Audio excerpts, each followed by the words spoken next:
Corona মহামারীর জন্য ভারত বাংলাদেশ সীমান্তে শ্রীনগর ছাগলনাইয়া সীমান্ত হাট বন্ধ হয়ে গিয়েছিল। দীর্ঘ ৩ বছর পর পুনরায় আবার সেই হাট চালু হল ৯ই মে মঙ্গলবার বেলা ১১টা থেকে।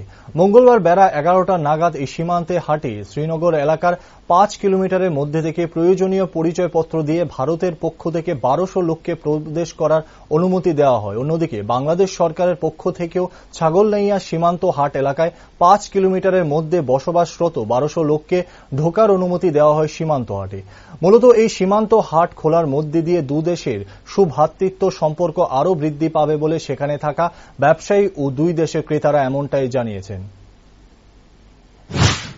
কেমন লাগতেছে আপনি দীর্ঘদিন পর যে ব্যবসা করছেন? কেমন আগেও ওখানে কি ব্যবসা আপনার ব্যবসা আছে না এমনি আসে খরচ করতে? মানে এই যে দীর্ঘদিন যে আপনার যে ব্যবসা যে বাণিজ্য যে বন্ধ ছিল, আপনাদের কি প্রতিক্রিয়া গেছে বাংলাদেশের ছাগল মানে আজকে দীর্ঘদিন খোলার পর?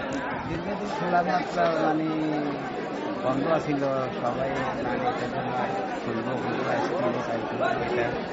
এই জন্য সবাই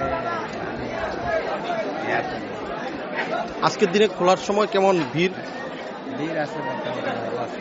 আজকে আপনার যে এই যে দুই দেশের যে সৌভ্রাতৃত্ব, এটা কি আরো কাছে আসবে আপনি মনে করেন? জি, দুই দেশের যে সম্পর্কটা, এটাকে আরো এই সীমান্ত হাট খোলার পর আরো মানে কাছাকাছি আরো একটা মনে হয়।